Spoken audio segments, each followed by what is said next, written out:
Hey, what's up? Dude! What's going on? Not much, man. Dude, it's good to see you. What should we do tonight? How about Sonic? I'm down.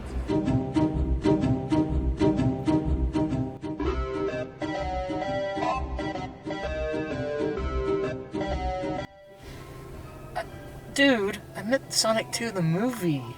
Oh, I gotcha. I'm still gonna order something. 1 second. Food is on it. My name's Heather. Go to order. Yeah, do you guys have an Eggman and cheese burrito? What kind you said? What about a knuckle sandwich? Please.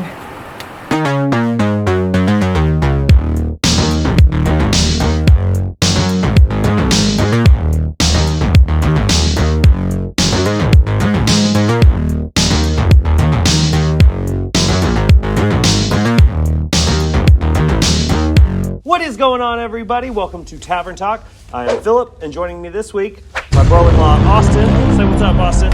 Hello, folks. Back again, right? Round 2. Round 2, exactly, because last time Austin was here, we were talking Sonic the Hedgehog. And this week, we're talking Sonic 2. So yeah, you know the deal. And you guys, if you're watching, you know the deal with Sonic. So we just walked out of the theater. What's your initial reaction to Sonic 2? Sonic 2 is a sequel to the first movie. It is. And this one includes Knuckles and Tails. We got Knuckles, we got Tails. This one what else? references Sonic 2 for the Genesis, Sonic 3 with the Emerald Island, and Sonic Adventure and Sonic Adventure 2, and in Sonic Heroes. But they're all teaming up to fight the one big villain.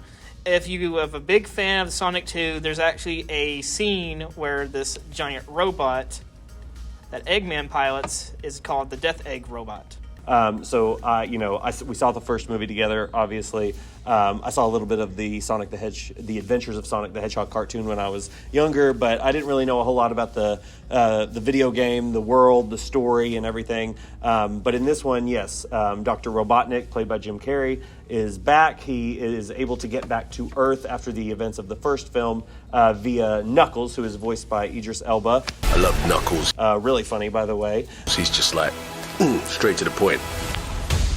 Yes. And then Tails comes to warn Sonic of Robotnik's return, and so there's a lot of new characters. But one thing I wanted to ask is the story of Knuckles, the backstory they give him here. He's from a tribe called the Echidna, and they are searching for this emerald. And It's combined by, in this movie, it is combined with 7 colorful gems called Chaos Emeralds. They are important to the lore in the video game.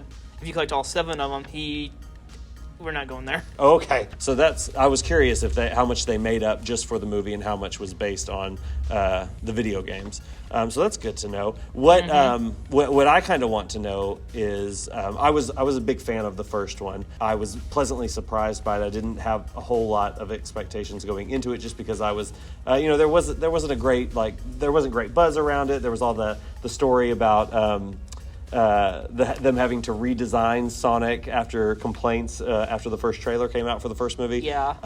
But it turned out to be a really fun, just kind of like family film and a really good adventure movie, that had enough heart in it to like kind of make it stand out enough. But so I went into this one with a little bit higher expectations, and I gotta say, I think I enjoyed this one even more than the first one. What about you? I did too. It did kind of had that Sonic fan service. I think the guys with the G on them are this organization from Sonic Adventure 2 introduced called GUN. That's GIUIN. Oh, okay. Yeah, they did mention that at the wedding ceremony. They were the main characters in the first one, played by James Marsden and Tika Sumpter. So her sister, who hated James Marsden in the first movie, is getting married to Shemar Moore. Natasha Rothwell plays her sister, and they're getting married in this one. And their wedding. Spoiler alert! Something happens at their wedding. Talk about wedding crashers. I'd like to be pimps from Oakland or cowboys from Arizona, but it's not Halloween. And so something happens at their wedding, and a big organization, which I think is who you're referring to, shows up because of the events going on around Sonic and Knuckles and Tails and Robotnik. Yeah, because they were in. Because back to Sonic Adventure 2, because I have to mention this with the movie, they were hunting down Sonic because this other, I have to get this out of the way, this other one was impersonating Sonic, which they didn't have different colors because Dr. Eggman released him out of his prison. And if you guys want a spoiler, we can give a tiny detail who it is, but we'll have to tell you. Yeah, I think we'll save that. I'll ask you about the mid-credit sequence here in a moment, because I do want to talk a little bit more about the movie in general. Because, like I said, I really, really enjoyed this. It exceeded my expectations in a way that I wasn't expecting, even though I had high hopes for this. It's kind of one of those sequels that I think I would have had a lot of affection for as, 11 to 13-year-old. I would have come out of this and probably watched it at home several times, on repeat, because it's everything you kind of want from an action-adventure, family fun sequel, which, it has bigger set pieces, it feels epic, it has more characters from the source material that people enjoy. I thought the jokes were really clever and funny, and I thought everybody in it, we've mentioned a lot of the cast, specifically Jim Carrey, Idris Elba's voice work, and then you have Adam Pally, who plays a sheriff back in Sonic's hometown that he comes from, and him and Natasha Rothwell in their supporting roles. Everybody just seems to be having a lot more fun this time around because they understand the tone of the movie they're in. And yeah, I just thought it was a really, should mention Jeff Fowler is the director of this, and he really doesn't have a whole lot of features to his credit other than the two Sonic films, but he's really kind of found his groove with this one, I think, and I don't know, I just really had a lot of fun with it, really enjoyed it. But what stood out to you? What did you like about this movie interpretation of this video game you enjoy? Well, if you played the Genesis, well, I bet you haven't yet in your life. Well, and the Genesis, I played it a few times back in the 90s. It's been a while though. Well, for sure. You can also mention it could also tie in the facts that Sonic and Knuckles have been rivals sometimes, and then in some video games they become best friends. Sonic, hence Sonic Adventure 1 and 2, they become best friends, but they have a fight.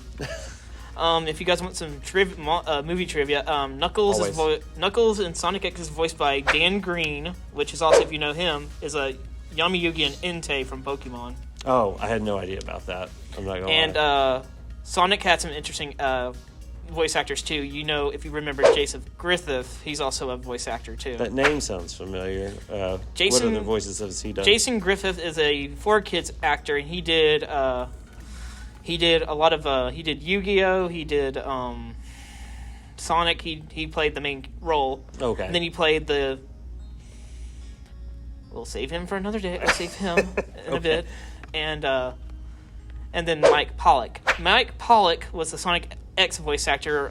He was after Long Baldry, the guy who played yes. the one who did the Snoopingus as usual, I see. Snooping as usual, I see. That's his famous quote. Okay. And I know Jaleel White was in there somewhere, right? Mm-hmm. He was Sonic, and then there's Jim Cummings. Yeah. The one without the dreams, and it's meant to be broken. A nice dream, but dreams are meant to be broken. He's that evil Robotnik. Oh, he's the evil Robotnik. Yeah, Jim Carrey's kind of that mix between evil and goofy, and he plays that really well. We should also, talking about voice actors, Ben Schwartz returns as Sonic in this movie.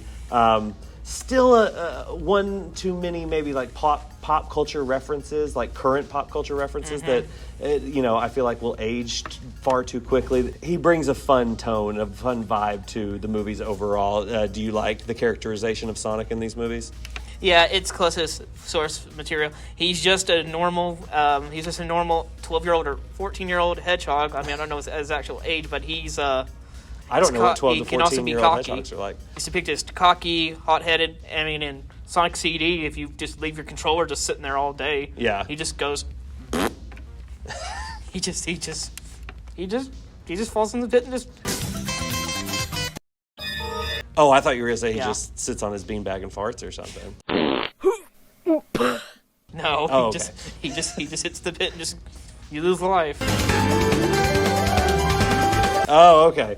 Well, Okay. that's as good a note as any to kind of change lanes here. Do you wanna talk about that mid-credit scene? Spoiler alert! Okay, hopefully this would be in the spoiler territory. Okay, For sure. For the spoiler review. This is the mid-credit scene. If you want to see the movie, well, don't click. Okay, don't hit it. Okay, don't click this if you don't want to be spoiled. Oh, I gave him the spoiler warning. Spoiler alert! Okay, this is the spoiler one. If you played Sonic Adventure 2, if you completed stage 1 of Dr. Robotnik's or Eggman's stage, there's this military facility. He puts a silver Chaos Emerald into the key, and he goes Project Shadow. And then up this tube, you can actually do the side by sides. Out of the blue, Shadow the Hedgehog rises. So were you pretty pumped for that, to see that? I was kind of, when I grew up with Sonic Adventure 2, my inner childhood came out, because that's the Team Dark first mission, because you have to fight a gun robot called Bigfoot. Yeah. Well, that's awesome. So it stays pretty close to the source material again. Well, it sounds like that's a really promising way to end at least the first trilogy of Sonic movies. So as much as I enjoyed this one, I have to be looking forward to the next one. I can't wait to see what they do. Sonic 3 announced by Paramount? Paramount, yeah. Yeah, they already got it on the books. Because we might see some new faces. You might get to see Knuckles' love interest. Yeah. I have no idea who that is. It's Who would it be? it's Rouge the Bat. She collects emeralds. Well, she Oh. collects gems, and she's voiced by, I think there's an actress who played Mai Valentine from Yu-Gi-Oh! Too. Oh, okay. Yeah, and we could see some more characters in the future. If you guys want Amy Rose, just tell Paramount you guys want Amy Rose, and she's the. Just tell them.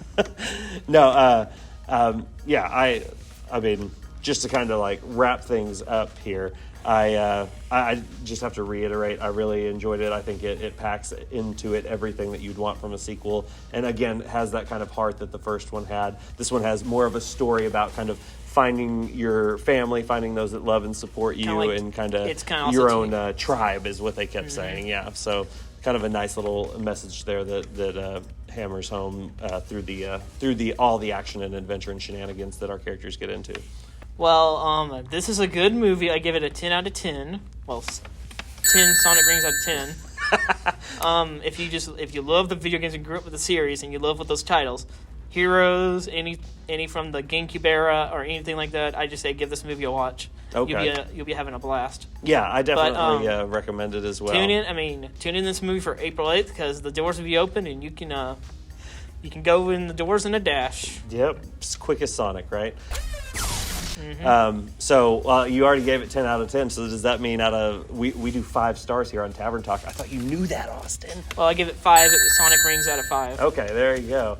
I'm going to go 3.5 out of 5 stars. I really enjoyed it. No, this isn't like, again, high cinema or anything, but this completely accomplishes what it was made to be. And so, yeah, I really enjoyed it. 3.5 out of 5 for me.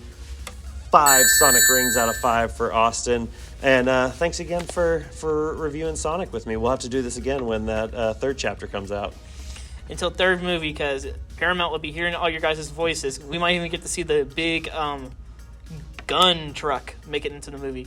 Yeah, like I said, I'm not sure what that is, but I'll definitely be crossing my fingers for it, that we see it in the third one. But also, thank you guys for watching. If you haven't already, hit the subscribe button, hit the like, hit the notification bell, all that good YouTube stuff. We put up a new video, a new review of the biggest release every week, so definitely turn on those notifications so you know when we do that. I want to say thank you to the Movie Tavern for letting us see the movies here, shoot the show inside their theater.